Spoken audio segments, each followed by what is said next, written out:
We are ready. It's back again. This is one of those ongoing discoveries that our good friend Mel and Murad and Joe now, others will be coming on board. I've just been talking with Mel, and he says, you know, the more I want to stop this, the more I want to go to other areas, the more I want to stop and do other kind of work that needs to be done. Another thing plops into my lap. And today we have something that I think explains an awful lot to me. As I was listening to Mel introduce this earlier, and I was trying to unpack it and trying to think of how the application of this, suddenly it just came to me. This material that we're going to introduce today has ramifications that I think will go not just from what we're saying, but also ramifications that will help us understand the real whoop and woof of where Islam is and what Islam is all about. Material that we're going to introduce today is very confrontational and may be very disturbing to some of you, and we want to warn you. We want to warn you. If you don't want to talk about demonization, if you don't want to talk about possession, don't watch the rest of this video, because we are going to move into a very difficult area, and that has to do with evil spirits.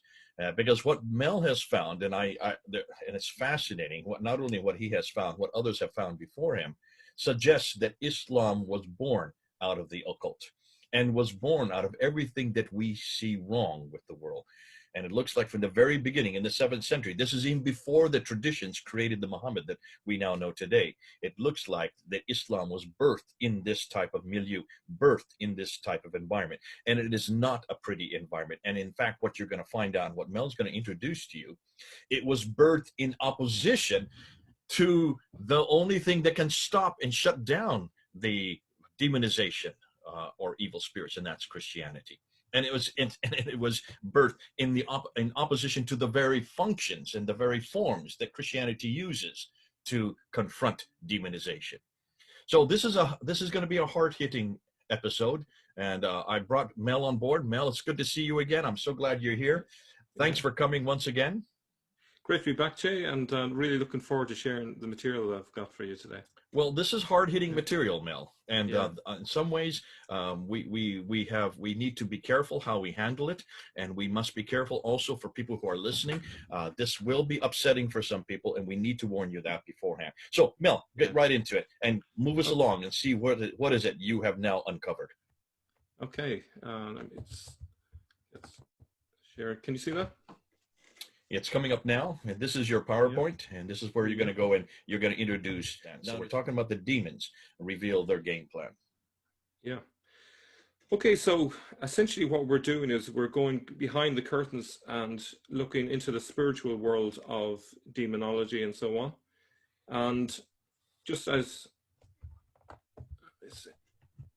you mentioned, I'm just going to re-emphasize that due to the nature of this topic, viewer discretion is advised. If you're under 16, psychologically immature, suffer from mental health issues, or likely disturbed by this topic, we obviously don't want to take away your peace or disturb you. So just be warned. You know, that's it really. So to start off, really, what I'd like to talk about first of all is some terminology, the difference between temptation, oppression, and possession, which will be key to understanding this overall topic. So what we mean by temptation is Satan or demons lures a person into doing evil. This is something we all have experience of. We all are human beings who are tempted, but the temptation is external to us. We keep our full free will, and if we decide to give in to that temptation, that's totally on us. But we have complete control over our own bodies, our own will, etc.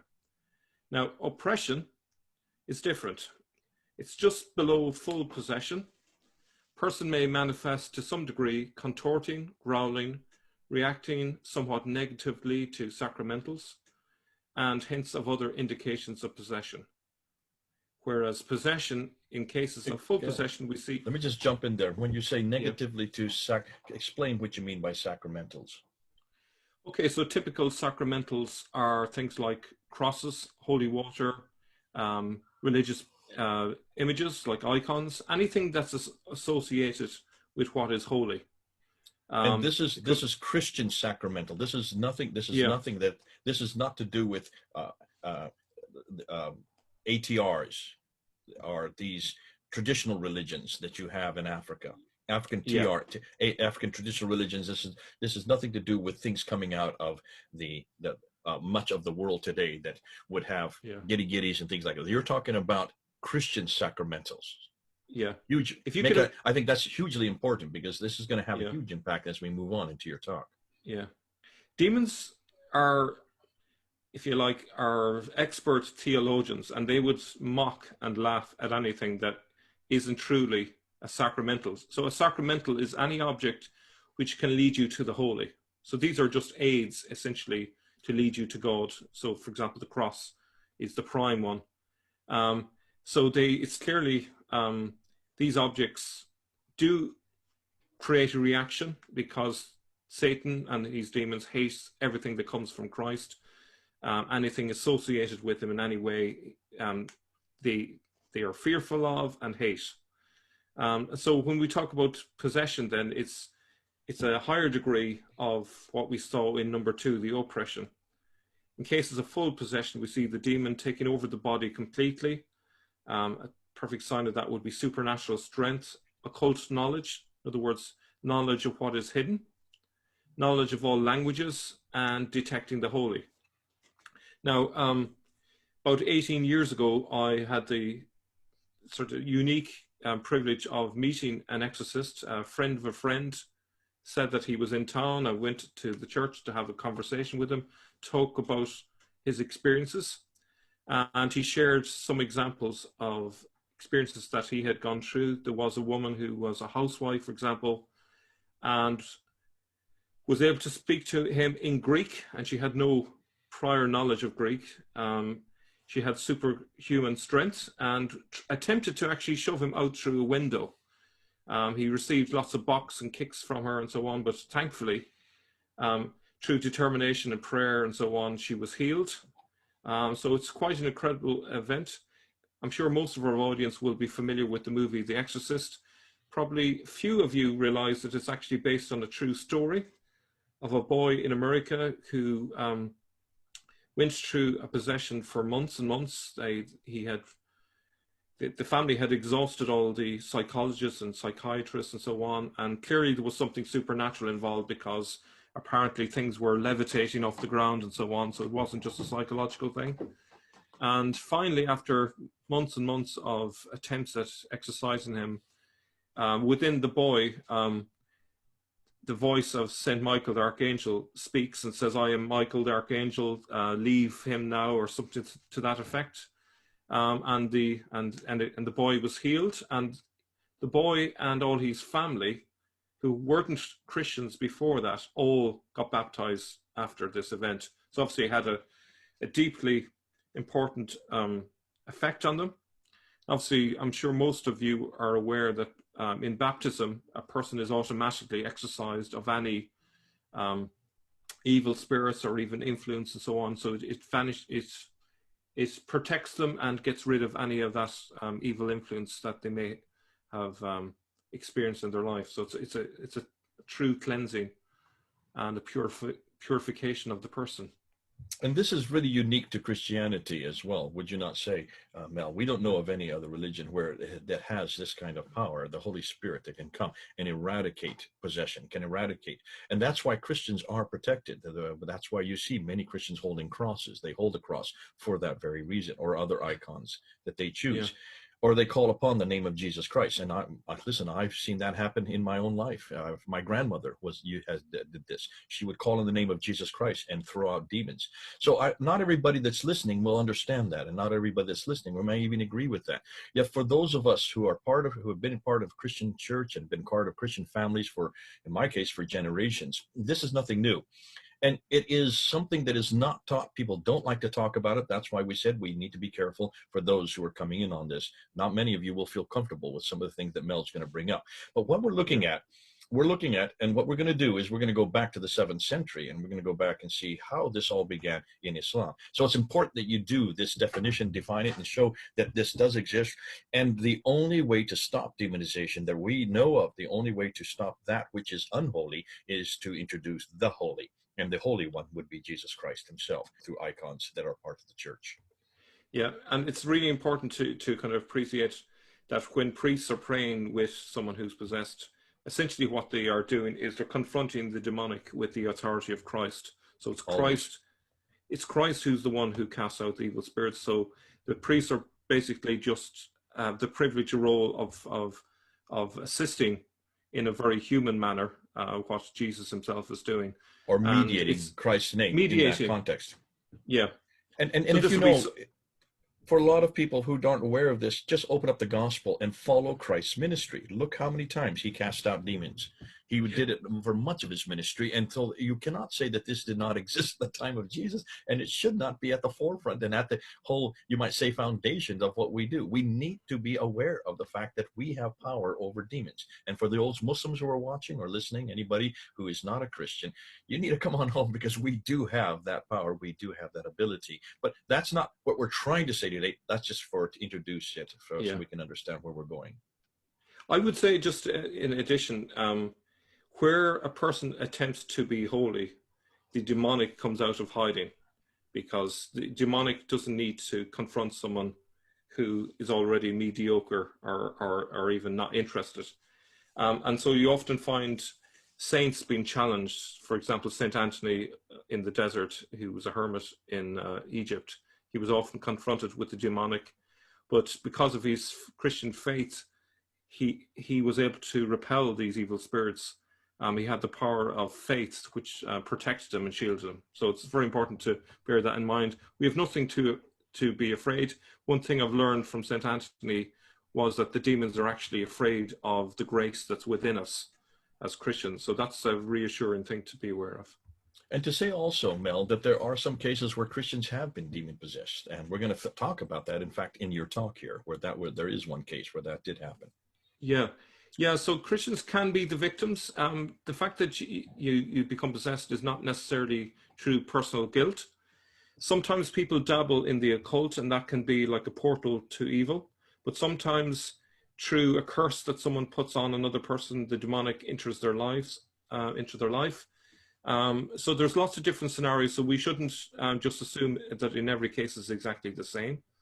But essentially, what we see in all of this is it's kind of like a custody battle between Jesus and Satan. So Jesus is obviously trying to win back souls. The devil is trying to pencil people's names into his book. And so the exorcist is acting on behalf of Christ to take back souls who have been captured. And that's, for those of us living in today's secular world, that is way out there from what you're used to, because we've learned to kind of think of the world as just being natural and there's nothing supernatural. But actually what we're looking at here is something that's beyond just the natural. And there are plenty of examples of it, especially in today's world, because unfortunately a lot of people have got involved in the New Age movement, and they have opened up portals to evil, and the exorcists have never been as busy as they are currently, unfortunately. So anyway, some of the signs of demonic possession, which is relevant to the 7th century, are contortions, paranormal capabilities, superhuman strength, knowledge of previously unknown languages, particularly when they're talking against Christ. This is nothing like a charismatic form, which is talking in tongues. Unnatural body movements, insults, blasphemies, a detestation for holy objects, cross, icons, holy water, etc. Appearance of wounds that vanish as quickly as they appear. Thinking oneself possessed. Making sounds and movements like an animal. Now, if you imagine an exorcist would be like a doctor who would be looking for symptoms, and these are just some of the symptoms that he would be looking out for. I don't want to get into it right. This is not for the place for it. But many of the traditions that in the Islamic traditions that speak about Muhammad, when he was receiving revelations, wahi, these same manifestations happened to him almost all the time. He would get into contortions. He would have superhuman strength where he could lift he would be as strong as 6 men. He would make the sounds of animals. He would go into a stupor. Many times he would froth at the mouth. These are the exact same manifestations that we see in Muhammad's own life from the traditions that speak about him when receiving revelations. So it's fascinating. The very list that you have here could also be applied to Muhammad. As we now know, when Jesus comes back a second time, according to the Islamic traditions, again, when he comes as the Mahdi, the first thing he will do is to destroy all the crosses. So there's again the very thing that actually would protect him is what they're destroying. Anyways, back to you. The other thing that this is of interest as well, another sign is suicidal inclinations is actually a sign of demonic influence. And we have that with the story of Muhammad trying to throw himself as well off cliff edges and so on. Yeah. Now, two things to bear in mind, and these are from the gospel, so it's good to start with the gospel. Demons are liars, very important. Jesus says in John's gospel, you belong to your father, the devil, and you want to carry out your father's desires. He was a murderer from the beginning, not holding to the truth, for there's no truth in him. When he lies, he speaks his native language, for he is a liar and the father of lies. So notice two things. The sign of the demonic is lying and violence and murder. These are very telltale signs of the demonic. I don't know if you want to talk about that. But if you're asking about lying and the father of lies, if you look at Islam, isn't it really full of lies concerning the truth of who God is, the truth of even who Abraham is, the truth of who Ishmael is? If you look all the way through the contradiction after contradiction of the Bible versus the Quran, almost everything we see in the Quran comes down to this very thing. It is full of lie after lie after lie after lie. Yeah. And that's why when the Muslims finally read the Bible in the 11th century, Ibn Hazm, the first man to actually read the Bible, his only reaction was the Bible's been corrupted because there's so many differences, because there's so many contradictions between the Bible and the Quran. And I would suggest, well, that what's come here is that the Quran is based on everything that is not Christian, based on everything and against everything that is holy, which all the more supports what we see in John 8. Yeah, and it's interesting that very often some members of the Dawah team will show up on our channels and accuse us of lying. And I find that personally very galling, knowing in my heart of hearts, I am an honest person, trying to be very truthful, use evidence, and, just tell it how it is. And it's interesting that a lie is told about myself, essentially. To call someone a liar who's not a liar is a lie. But yeah. So exorcists who act in persona Christi, that means in the person of Christ or on behalf of Christ, have authority over them, which includes compelling them to reveal the truth and also casting them out. So, for example, Mark 6:7 says, calling the 12 to him, he began to send them out 2 by 2 and gave them authority over impure spirits. So that's going to be interesting because obviously we know the devil lies, that's a given. But sometimes the exorcist will actually command the demon to tell the truth. And they will use the authority of Christ to command them to tell the truth. And this is incredibly challenging for a demon to be forced to tell the truth, but they have to obey. This is the irony. They are creatures, they are not God, and they're much lower than God. And so when God forces them, they have to tell the truth. And when they do tell the truth, they reveal their game plan. And this is why this video today has been put together, so that you can all hear what the game plan is, according to the demons, revealed to exorcists in the 7th century. Now, from the book, Seeing Islam as Others Saw It, which I'll be referring to extensively today, page 189, he says that the Lakhmids held out as pagans until 593, when the king Newman made his conversion as a result of being relieved by 3 Nestorian churchmen of a demon. So in other words, King Newman was exorcised. That's quite an interesting beginning if we think about the following century, when the very earliest beginnings of Islam were to happen. Now, King Newman is interesting because in 602 he was assassinated by the Persians, and the person who replaced him was Iyas ibn Kapisa, which some of you will recognize as the person who we say was Muhammad, the first Muhammad of history. So it's interesting that Just This for those guy, people who aren't aware, yeah, Ilyas ibn Kabisa is his formal name. His nickname, or his nom de guerre, as we say, is Muhammad. So therefore, yeah, he is a character. He lived in Hira. He lived in what is today Iraq, very close to just southwest of Baghdad.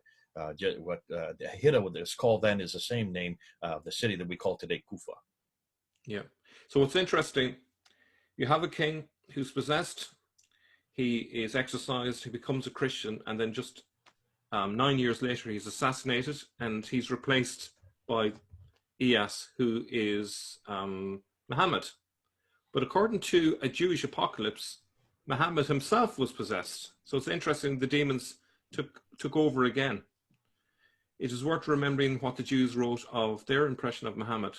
A fragment preserving the opening section of the Secrets of Rabbi Shimon survives among the Cairo Geniza texts, and it says, he, referring to God, raises over them a crazy prophet possessed by a spirit, and he conquers the land for them. And according to Stephen Shoemaker, this originated in the 640s, so it's very contemporary with the time of Muhammad. Okay, so there's a source called Anastasius.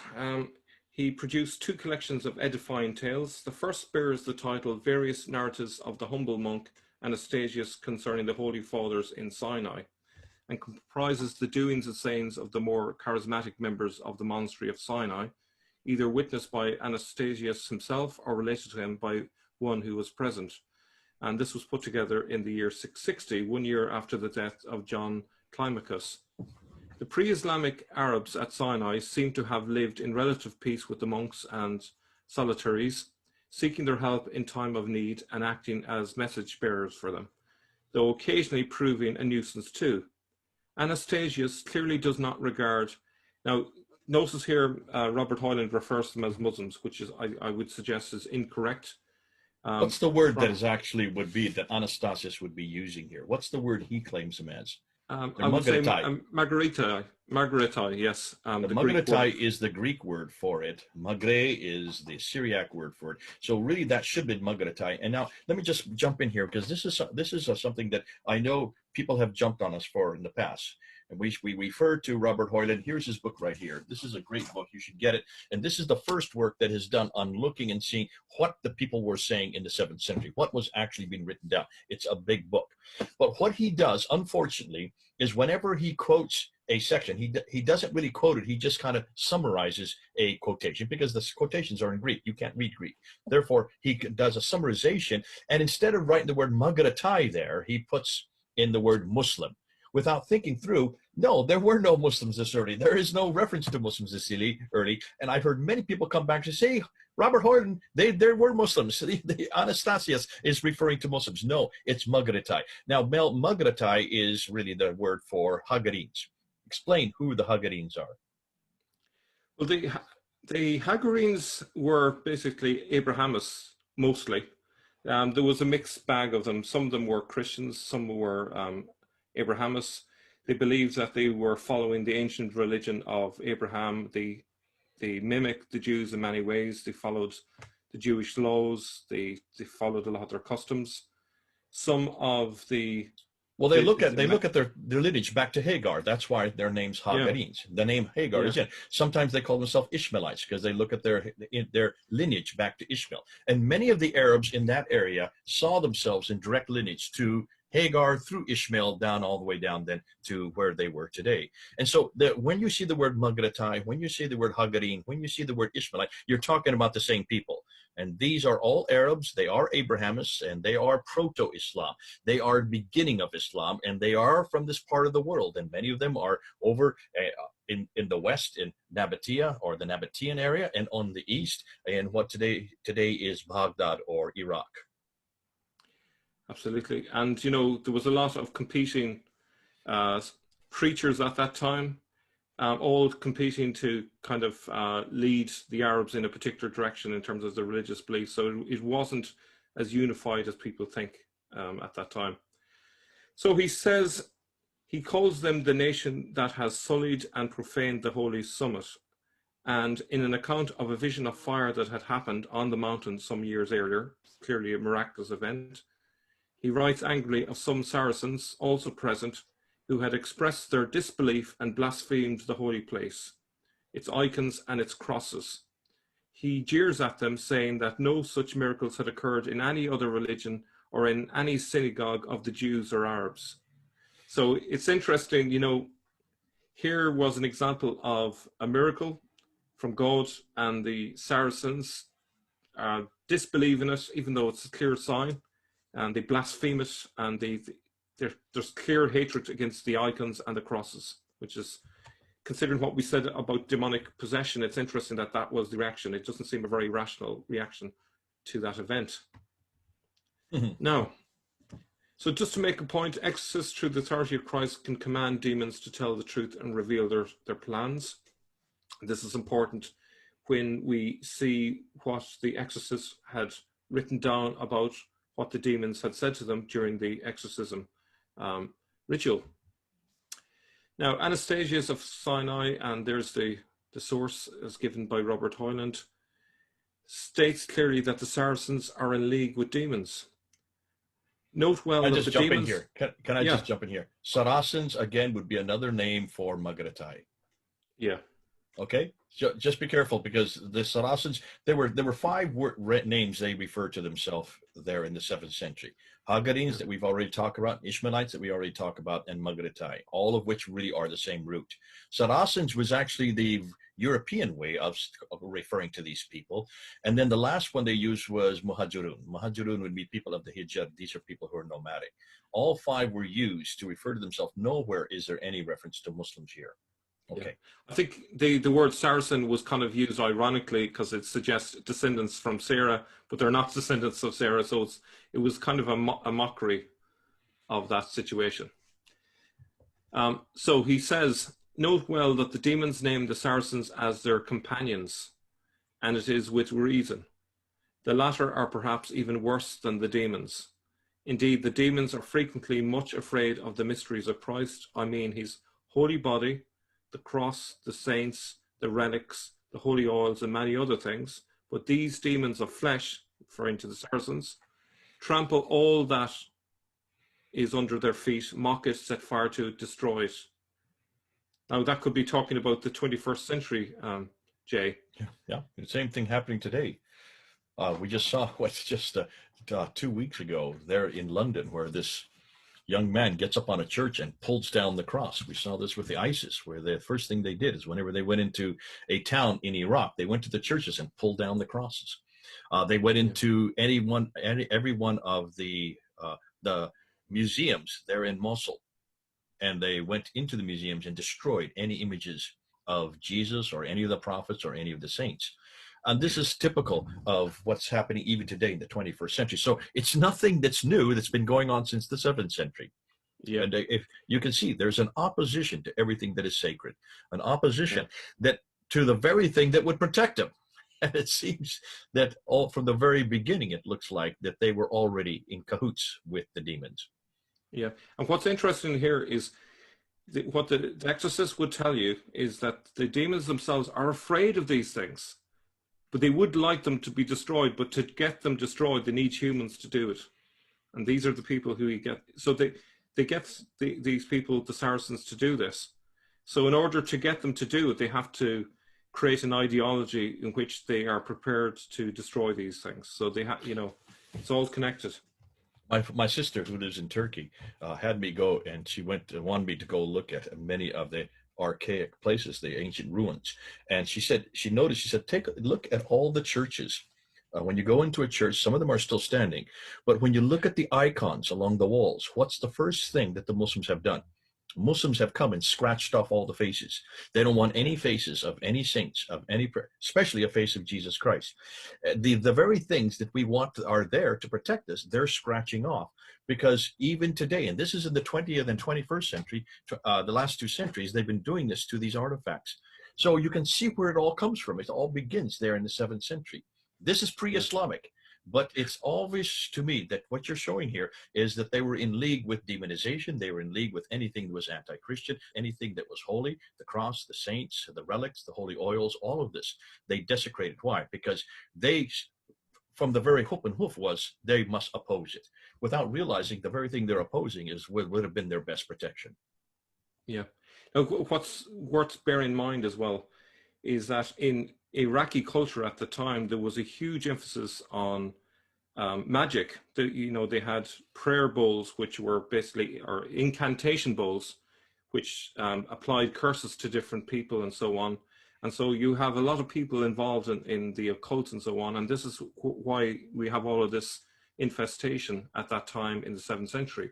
And it's interesting, when you go then to the 8th century, it carries on, and you have the period of the iconoclasm, which was introduced, which is again destroying the icons and opposed to the idea of the godly being depicted in pictures.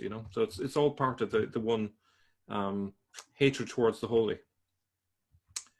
Now, he backs this argument with examples.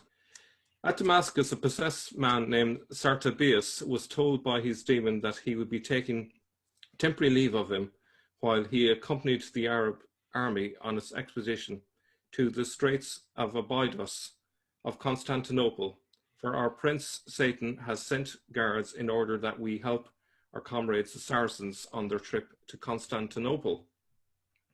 So, for what it's worth, according to the demon, he was going to help the Saracens, who were the demon's comrades.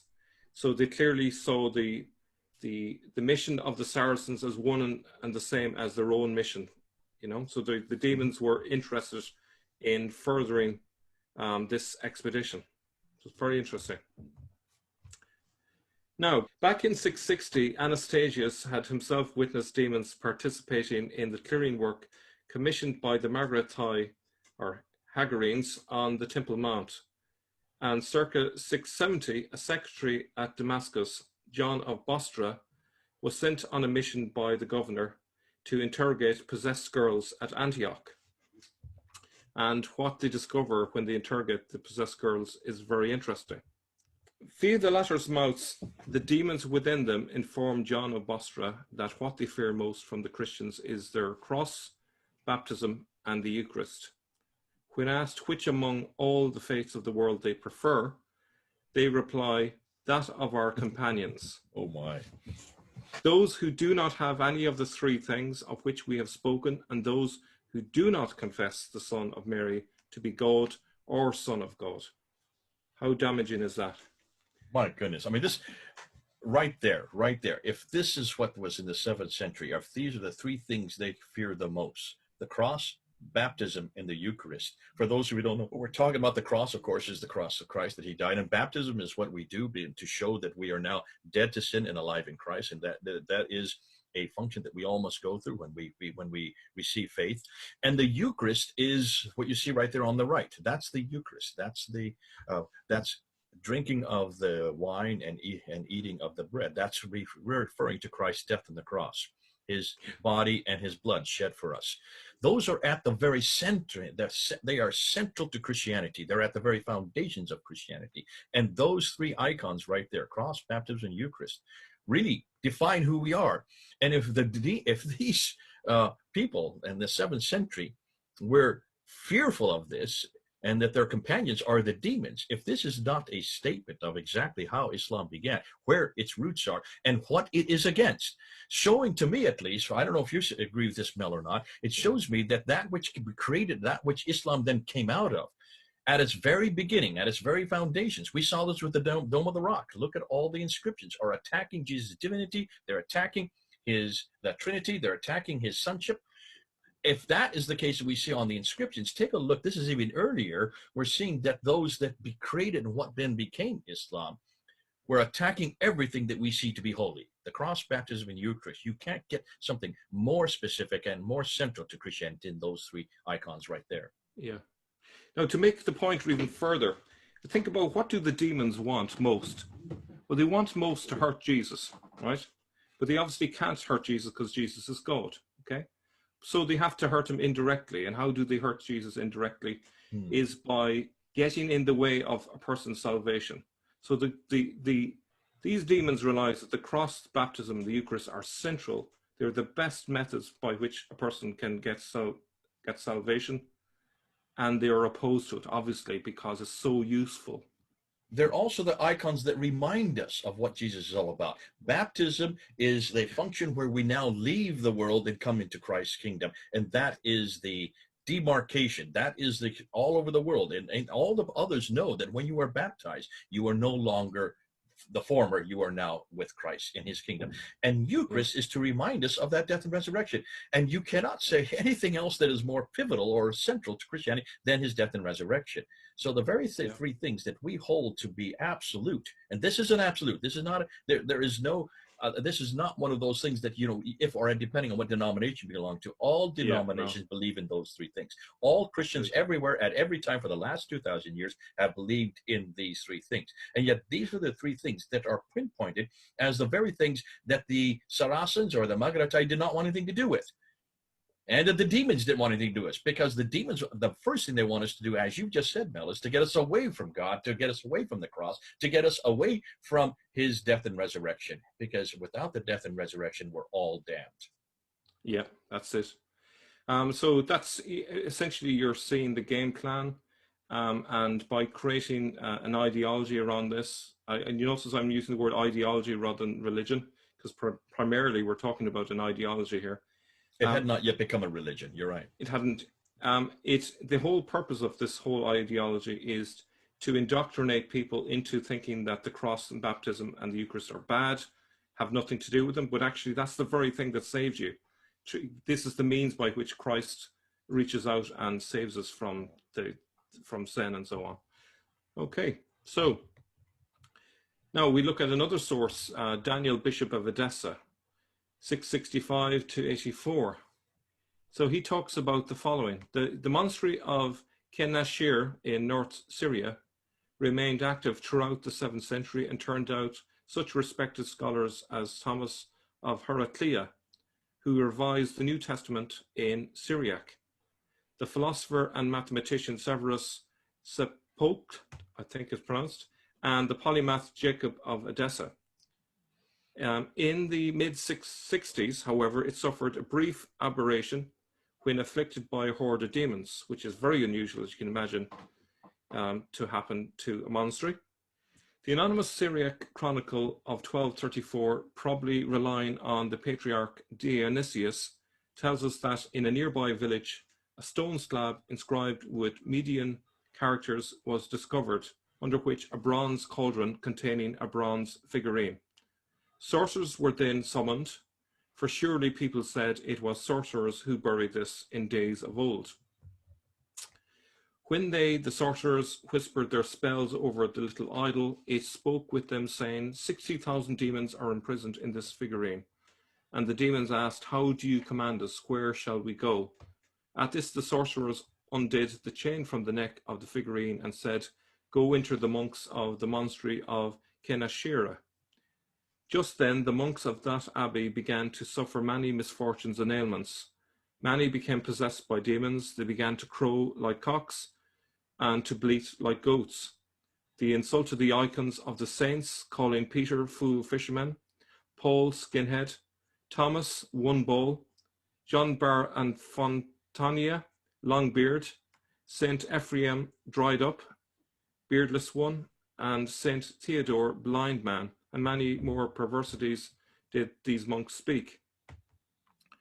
The 12th century patriarch and chronicler Michael the Syrian gives further details of this incident, which cannot be doubted, for they are in the book of that truthful man, the patriarch Dionysius.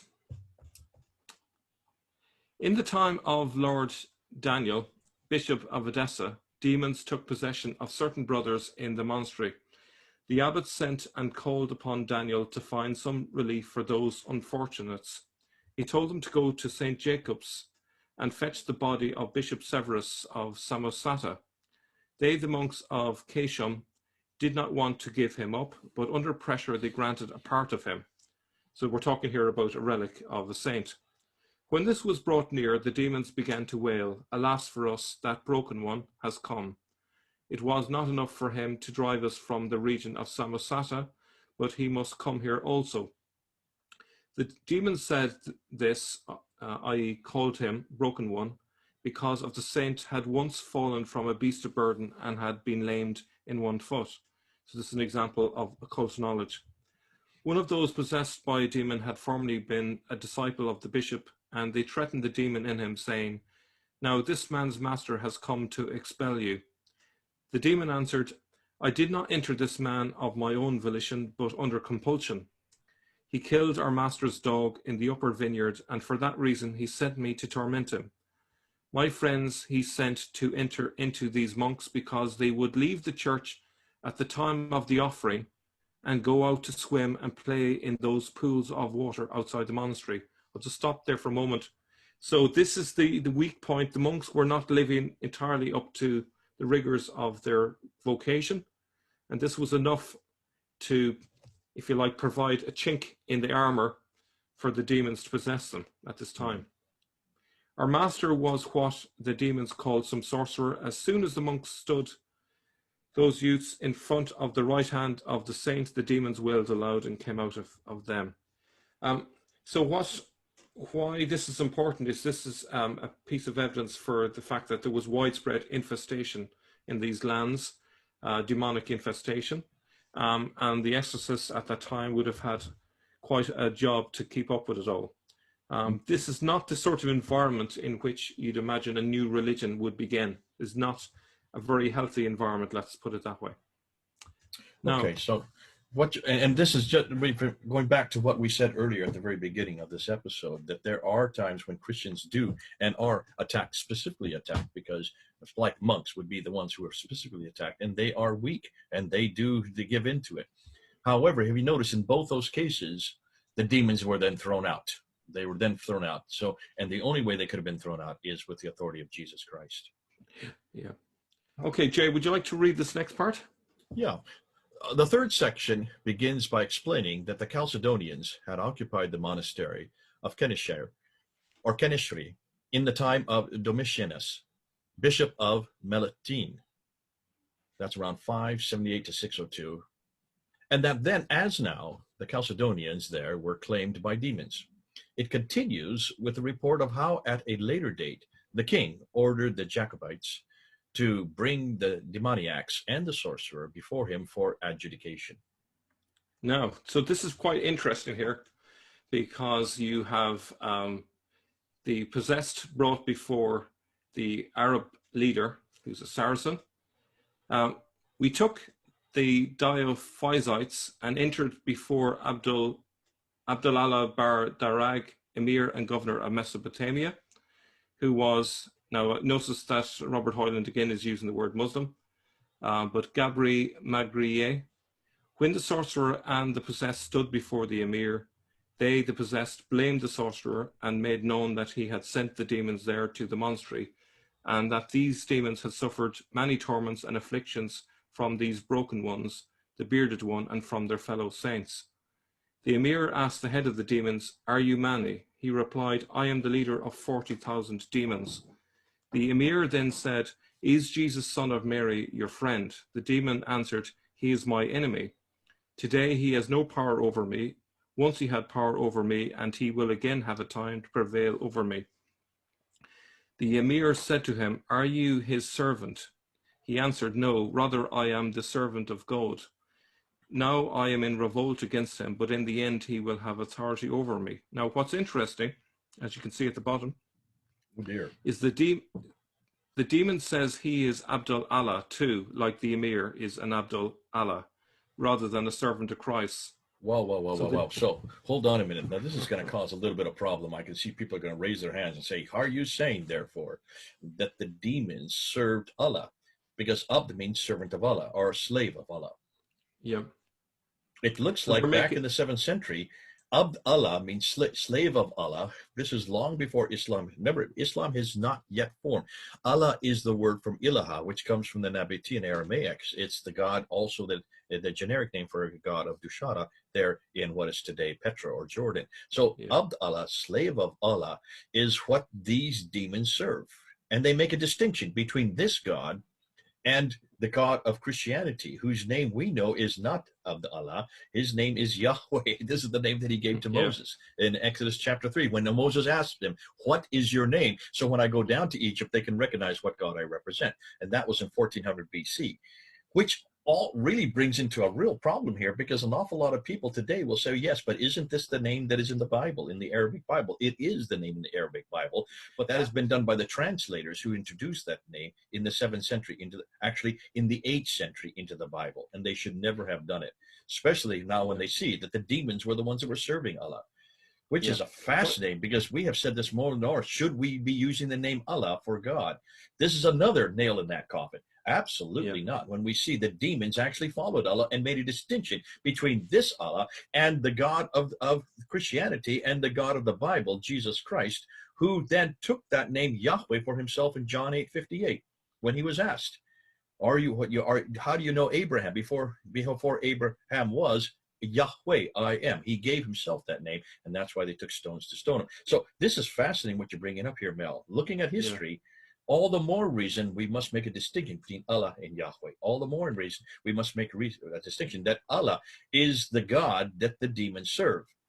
Contradistinction very clearly here from the God of the Christianity and the God of the Bible. Yeah, I think it's important to note that the word Allah here is ambiguous. So in order to define it, the demon is specifically saying it's not the God as in Jesus. So he's distinguishing himself in terms of who he serves there.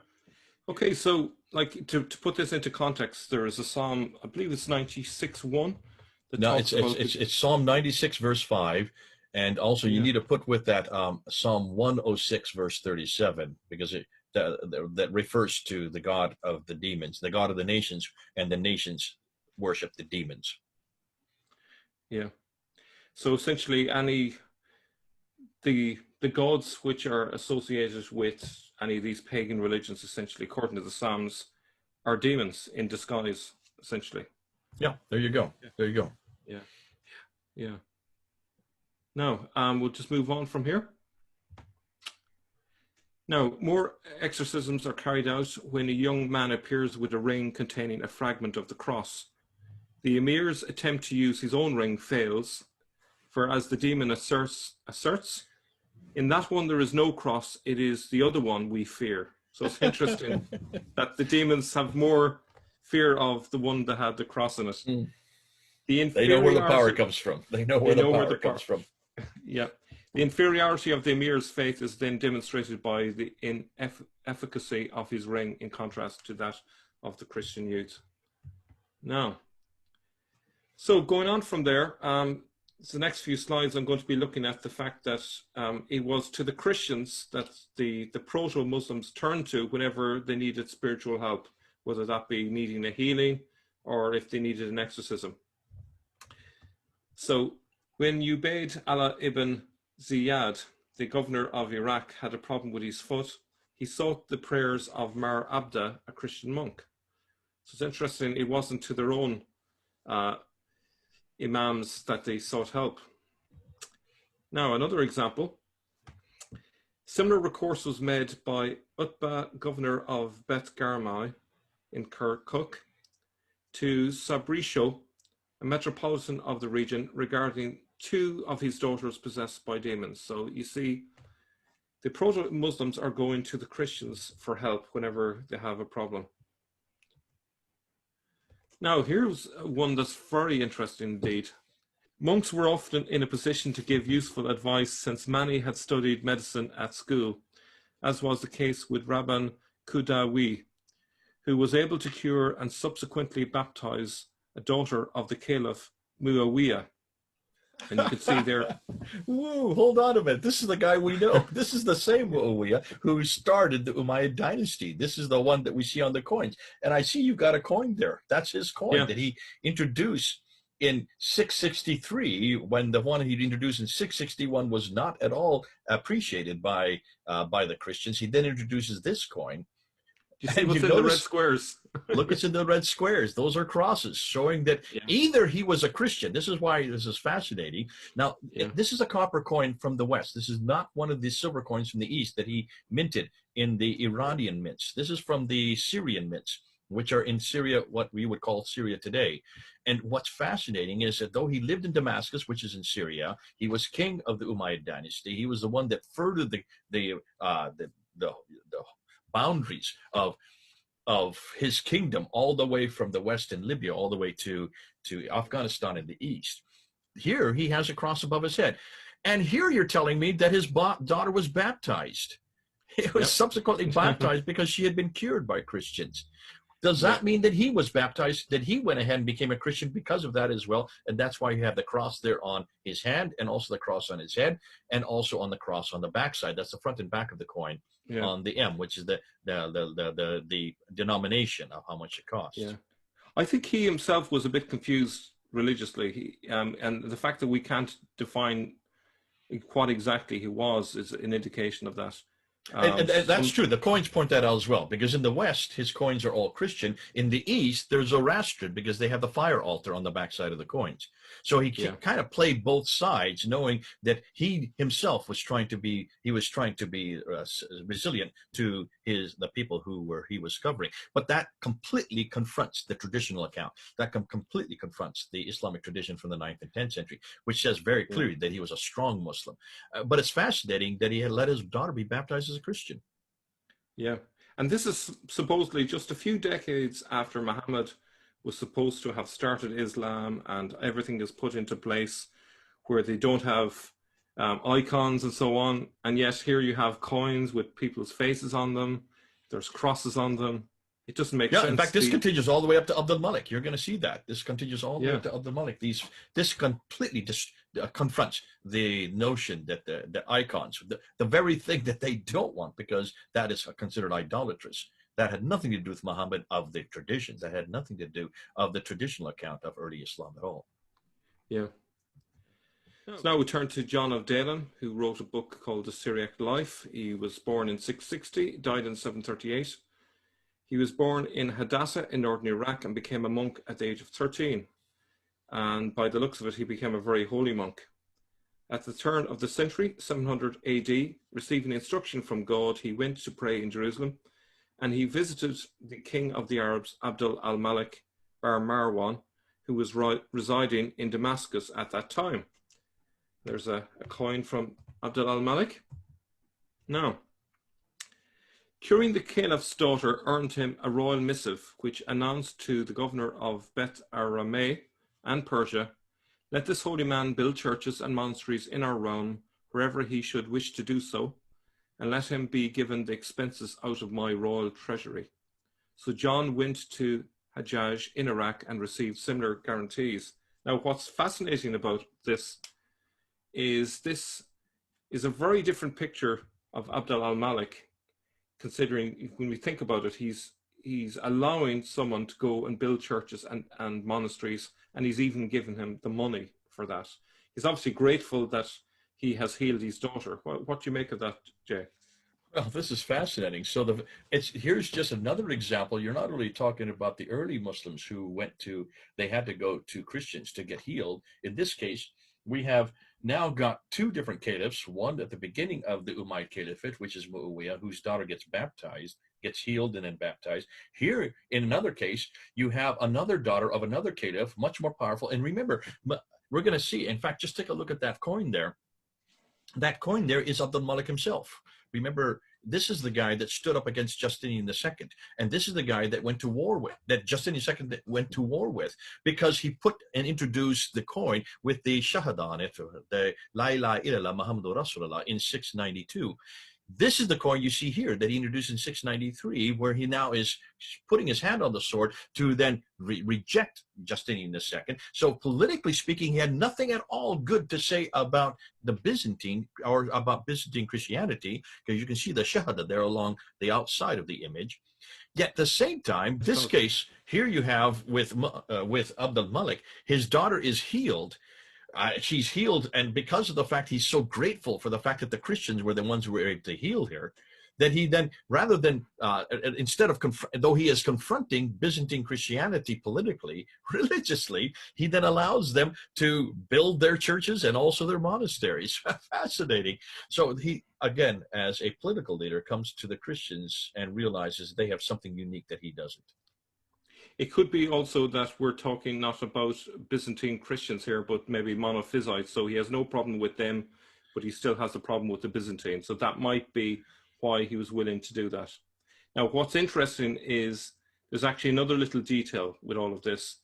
There's more to the story than just healing Abdul Malik's daughter. The caliph needed someone to heal his son who was possessed. So we have another possession story. John of Dalem exorcised Abdul al-Malik's son. This is a key point. In, I think that is book 27 or chapter 27 of his book. It gives us a reason for the meeting with the caliph. News of miracles performed by John of Dalem in Damascus had reached him, and he summoned John to exorcise his son. It also relates how John cured Hajjaj of cancer. Okay, just so people don't get confused, this is not John of Damascus. This is John of Dalem, but who is doing this in Damascus, and the reason why, that's where Abdul Malik lived. He came to Damascus to do, not only heal his daughter, but also to exorcise his son. And it's fascinating that he had to come to the Christians to do just that very thing. Though he was in opposition to them politically, he realized the real power, at least spiritual power and healing power, came from the Christians. Yeah, so even though this Proto-Islam was cursing the Christians and so on, the Christians were willing to bless those who cursed them and not ask any questions. So it's interesting that he was willing to do this for Abdul al-Malik. It's just a pity that there wasn't a little bit of wider gratitude to Christianity in general, but at least he was given permission to build some churches as a result of this. And you've got Hajjaj here as well. So go back to that slide. Hajjaj is the governor there in Iraq under Abdul Malik. He is the one that we know that actually redid the Quran and changed 11 verses in the Quran. He's also the one that introduced those first mosques called the in-between mosques in 706. From 706 on, he had about anywhere from 10 to 12 or 13 of these mosques facing that in between. So he was very pivotal in the introduction of Islam, yet he was healed of cancer by this Christian. So fascinating. These great men of Islam that were coming into what we now know as Islam were absolutely dependent when it came to their healing and when it came to the religious matters or the powers that be against demonization. They had to come to Christians for that kind of healing. What I find amazing is, like, you have a book such as the Quran that Hajjaj was heavily involved with, which is deeply anti-Christian. He receives this gift of healing, and yet he didn't have the gratitude to kind of transfer that, if you like, into his work with the Quran. It's interesting that he's willing to carry on doing this work with the Quran despite having a religious experience of healing. It's amazing that that didn't convert his heart. And this is what's fascinating, because if you've asked Muslims today, where is there any verse in the Quran that teaches you and tells you and shows you how you can be healed of diseases, or especially of demonization? They cannot tell you, because the Quran is almost completely blank on that measure. It doesn't help you. And that's why you had so many people having to move over to folk Islam, who are Muslims all around the world, because since there's nothing in the Quran that gives you any type of healing or protection from evil spirits. The only thing they can do, and this is what you'll find when we were living in Senegal in West Africa, they would take pages from the Quran, fold them up, put them into these little leather amulets, and put them on their arm or across their chest or around their midriff, known as giddy-giddies. And these are like talismans, which are pre-Islamic. This is nothing more from ATRs, African traditional religions, which have incorporated this kind of practice. Using the Quran, yes, but as almost like a magical talisman, which for Muslims is anathema. And that's why Muslims all over the world, when I tell them about them, they say, no, that is not Islamic. And then I say, well, what is Islamic? What is it that protects you? Since you don't have anything in the Quran that tells you how to be protected, and you have no person you can go to. You can't go to Muhammad. You can't go to Allah. You can't go to anybody. And that's why you're coming to us. That's why you're always coming to us for protection against evil spirits. That's why it's interesting that Abdul Malik had to come to a Christian. Al-Hajjaj had to come to a Christian in order to get that kind of healing. Come on home. Come on home. That's what I love about Christianity. And our Lord, this is the beautiful thing about our Lord. He does protect us. And he did say that you can be protected from any demon just with his name, Jesus Christ, on your lips. And isn't it amazing that Christ would heal him, despite the fact that everything he's doing in his life is anti-Jesus? And yet Absolutely. Jesus always willing to give the gifts of healing, regardless. He's always wooing us back to himself, but we have that choice whether to accept or reject. Abdul Malik had that choice. So did Muawiyah have that choice. So did Al-Hajjaj. These are three great characters in the Umayyad Caliphate. Muawiyah in 661, Abd al-Malik in 700, and here you have Hajjaj between 700 and 705, all of whom were healed by Christians in the name of Jesus Christ, yet did not accept where that power comes from. They still remained in their paganism, okay, at least for Muawiyah, Yeah. and of course in as Islam was now starting to form, with the case of Abd al-Malik and also Hajjaj. They were likely blinded by a Gnostic version of Jesus, which didn't allow them to see beyond that, to see the true Jesus behind all of the myth, you know. But what's interesting is that even today, Muslims go to monophysite priests in Egypt for exorcisms, as these have the best success at casting out the demons. Why this is the case? Why this is the case is hard to say, but it would appear that the demons fall under the spiritual jurisdiction of monophysite Christianity in that part of the world, which might indicate that perhaps Islam has grown out in some way out of the monophysite community. So there's some influence there, and this is why the demons are willing to obey the priests of the monophysite sect of Christianity. But if any of you are interested, if you look up on YouTube, you'll see plenty of examples of videos where these monophysite priests are exorcising the Muslims. It's quite amazing that that's who they turn to get help, you know. So they've been doing that for 1,400 years. Yeah, like, you know, the interesting thing is who is the one that's saving them? It's not Muhammad here. It's Jesus. You know, he's the true savior. You know. Mm-hmm. Okay, now just to give you an overview, then there's a timeline.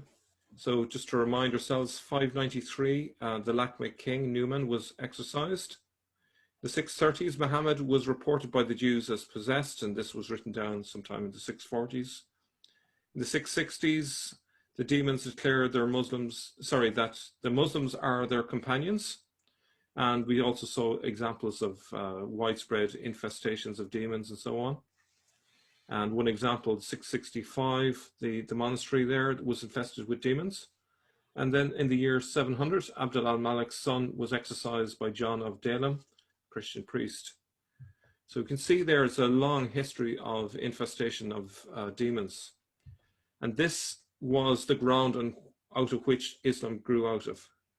Not a very healthy environment for a new religion. Now, so if we get on to our conclusion then. According to the demon's words while being exorcised, the Margarite were our comrades, our companions. From Numan to Abd al-Malik, we see repeated demonic infestations in the Arab leadership.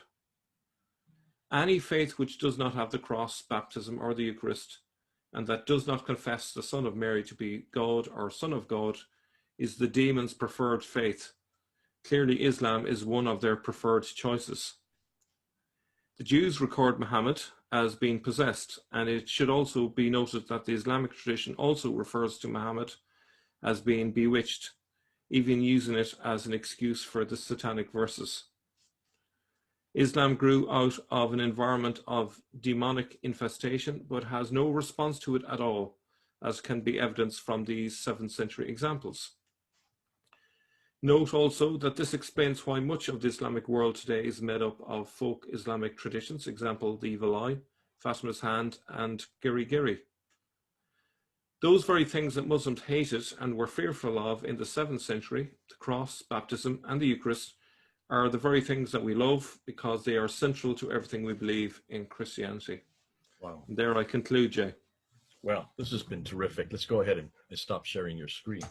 And I think that, what you have done here, this has been exciting because not only have you brought up, Mel, not only have you brought up some of the real problems that Islam has today. We've seen this. Those of us who've been working in Islam, I've been working in Islam for about 40 years. As I go around the world, what you see is if you put Saudi Arabia as the center, the further you leave from Saudi Arabia, the more you start getting into what we call folk Islam. And folk Islam has been defined as these folk practices, these practices that had pre-existed Islam in all these different cultures. And in West Africa, where we lived for 5 years, they were the giddy-giddies. They put on their arms and their chests and the midriff. And these were just Quranic verses that have been folded up and put into these little leather amulets.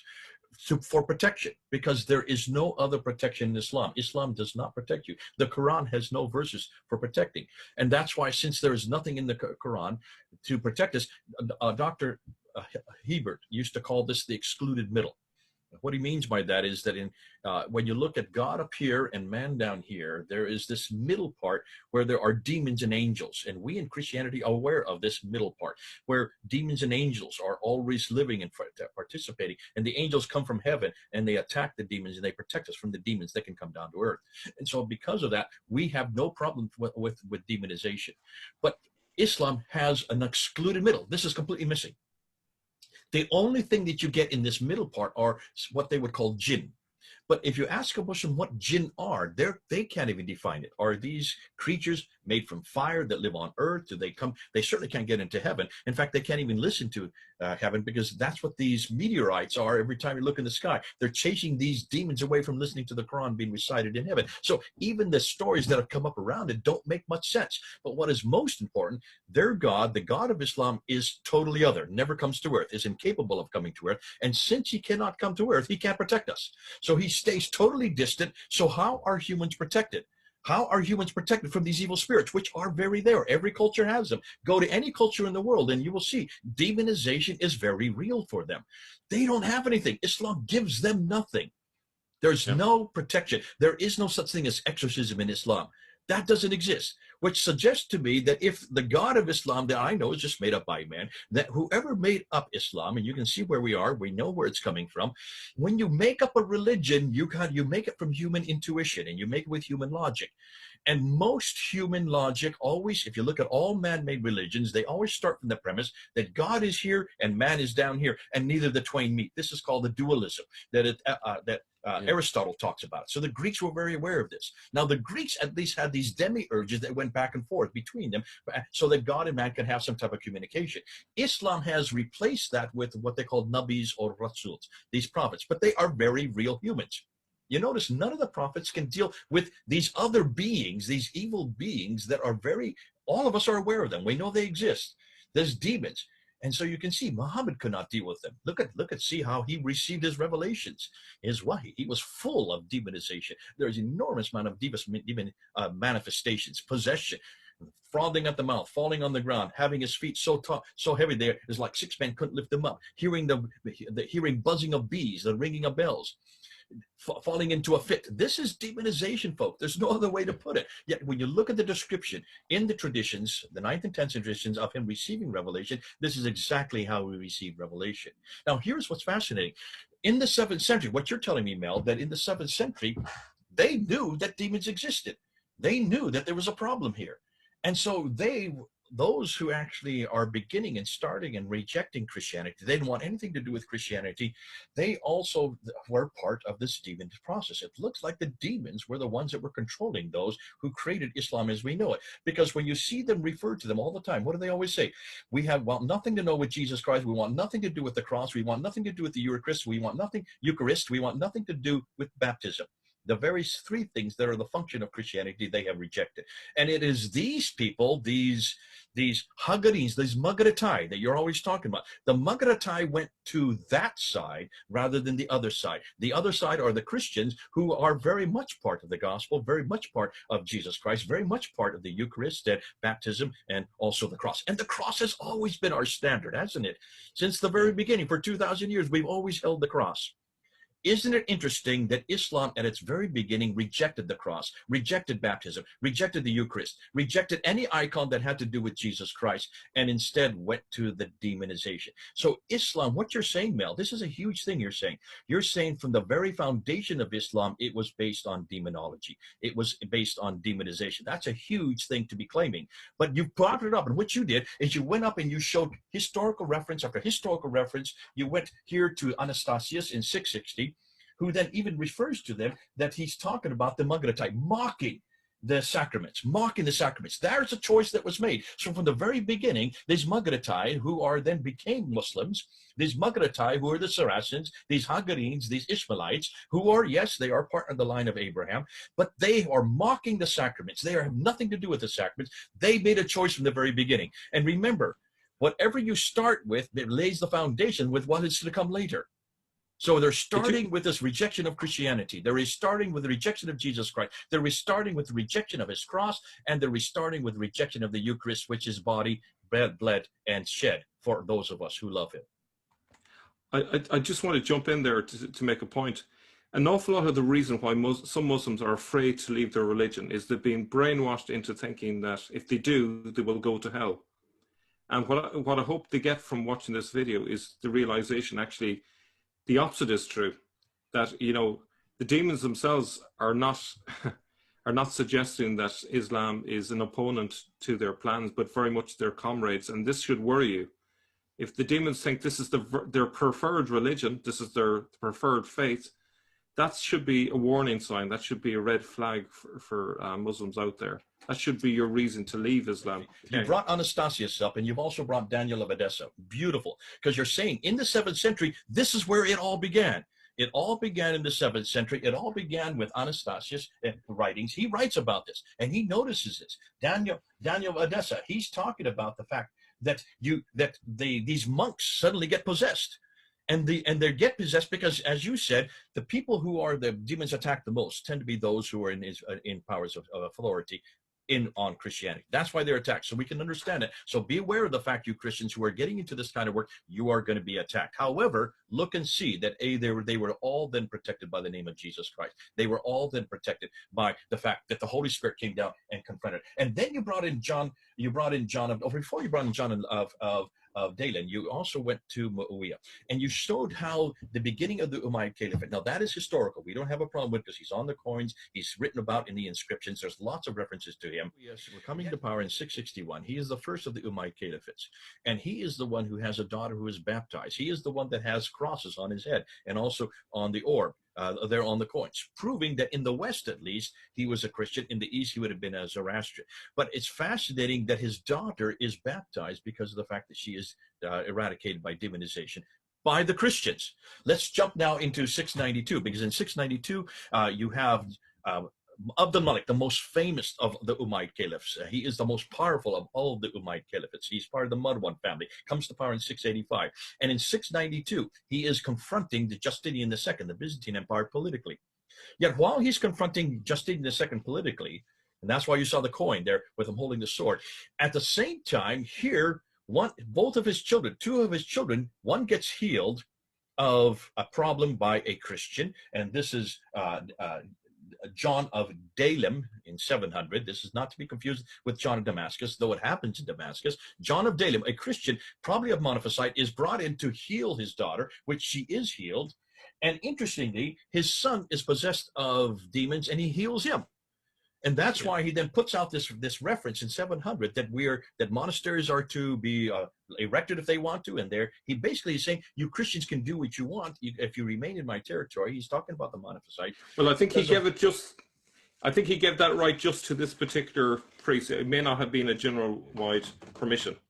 We don't know, but what we do know is that it's in reaction to what this priest has done for his son. So here you can see, and then you have Al-Hajjaj, who is his governor way over in Iraq, over on the east, and his governor, who is also healed of cancer, then also comes out in response to it. Yet these are some of the great men of Islam that are being formed. Muawiyah was not Islamic, of course. We do know that Abd al-Malik was starting in creating the Islam that we now have today, and Hajjaj would have been his governor. So it's fascinating. You're giving 7th century and now early 8th century examples of where, in every case, when Islam, which had already rejected Christianity, rejected the sacraments, rejected the Quran, rejected all these icons, yet when they're in trouble, whenever they have a problem, when their children are sick, or whenever they are possessed with demons, who do they come to? They come to Christian priests. They come to Christianity. And we can say the same thing to you, Muslims. Can you see? For 1,400 years, you have rejected Christianity. For 1,400 years, you have rejected the name of Jesus Christ. For 1,400 years, you have rejected the cross. For 1,400 years, you rejected that Jesus Christ could be Son of God. You rejected the fact that he could be divine. You have rejected the fact of the Trinity. And you have rejected the fact that Jesus, God himself, who came to earth, died and rose again. Your Quran rejects it in chapter 4, verse 157. In every case, that which we hold to be true, that which is the most important for us today, Islam has rejected. And they did just reject it. 100 years or 200 years after the fact, they rejected it at its very foundations. As Islam was starting to be formed, as Muslims, they had not been called themselves that. They were still Maghritai, they were still Saracens, they were still Hagarenes, they were still Ishmaelites and Muhajiruns. That's the names they give themselves. They were already from the very beginning rejecting everything that was holy, everything that was needed. And that's why whenever they got into problem, they had to come to the Christians, because we're the only ones that have really any victory over death. We are the only ones that have victory over demonization. Come on home, folks. Yeah. If you want to be protected from demons, if you want to be protected from any type of demonization, you've got to come to Jesus Christ. What's interesting, and just to reiterate what you've said, is they were able to heal the caliph's daughters and sons in the name of Jesus as Son of God, not as just Son of Mary alone, but Son of God, and that's key. So it's a rejection, really, of the beliefs that were clearly false. You know, it was under the true name of Jesus that they were healed, and that's really important to. And that's what's fascinating, because of the Malik, when he puts it on its coins, and when he puts it on the Dome of the Rock, and when he puts it on the protocols, he then confronts the associators, those who are the associates. Even though you rebuke us, we will prevail over you. Politically, we will prevail, but not religiously. Those who associate, we don't associate anybody with God. Jesus is God. There are no three gods. And he completely got that wrong. But they saw Christians as associators, and yet he was willing for his daughter and his son to be healed by that very God who he was condemning on his coins. He was condemned on the Dome of the Rock. There's the inconsistency. There's the contradictions. We don't have this inconsistency, do we, Mel? We don't have these contradictions. It's kind of like someone saying they don't believe in God, and there's an avalanche, and suddenly they're down on their knees praying to God for help, you know? It's the same sort of thing. Push comes to foxhole Christians is what we call those. Foxhole. Yeah. But it's fascinating, because what I love what you've done here, Mel, is you've gone right back to the very beginning. You've gone right back to the origins. We know that these manifestations are all over. And as you said, in the 20th century, in the 21st century, you'll see people, you'll see many taxi drivers with the Fatima's hand on their taxi coming out from the rear mirror, or these beads, which are also used for protection, or the evil eye you'll see on many, especially in Turkey, on many people's homes. And when you come to West Africa, you'll see the giddy-giddies in all their bodies. Since Islam does not answer this need, Christianity does. And if you don't have an answer for this in Islam, you've got to go back to that, what you're used to. And for them, they are used to the evil eye and Fatimas. And these are pre-Islamic. These are nothing to do with Islam. They are nothing more than folk religions. And that's why we call it folk Islam. Thank God we don't have that problem in Christianity. You don't have to go back to any giddy-giddy. You don't need any evil eye. You don't need any Fatima's hand. You don't need any type of ambulance to protect you against the demons. All you need is the name of Jesus Christ. Come on home. Mel, this has been terrific. This has been exciting. It's a hard-hitting talk you're doing here, and yet it is absolutely historical, because you're going right back and showing you from the very beginning, from the sources that we can see as we're walking through the 7th century. It looks like those who created the beginning of Islam made a choice, and the choice was either to follow Jesus Christ or to follow these demons. And it looks like they followed demons. And I hate to say that. It's hard for you Muslims to hear that. But it looks like at the very core of Islam, the very foundation of Islam, is based on demonization. From the very beginning, they chose to go with the demons rather than going with Christ. You have the same choice. You can either stay with the demons, or you can come home to Jesus Christ. Why don't you come on home? We'd love to have you. It'd be great to introduce you to the real power of Jesus Christ. You won't ever have to fear about walking in the nights again. You won't ever have to fear of being demonized, because as long as you have Christ, what he did on the cross, that's why the cross is so powerful. That's why that young man tried to pull off the cross off that church just 2 weeks ago there in London. That's why ISIS, the first thing they did was to destroy the crosses. That's why even your traditions say that when Messiah comes again, the first thing he's going to do is destroy the crosses. You have such a fear of the cross, and yet it is the cross, the symbol of what Jesus did for us, dying and rising again, that is at the foundation of everything we believe. And you need to believe that as well. Come on home. God bless you. Thanks, Mel. This has been fun. This is going to be a hard-hitting one. I think hopefully that really anybody who then hears how Islam began will realize that Islam has not changed in 1400 years. They are still possessed by demons. And I make no apologies for what I say, but they don't need to be. Come on back to the power of Jesus Christ, his name, and his death and resurrection on the cross. God be with you. Until the next time, this is Mel and Jay, over and out.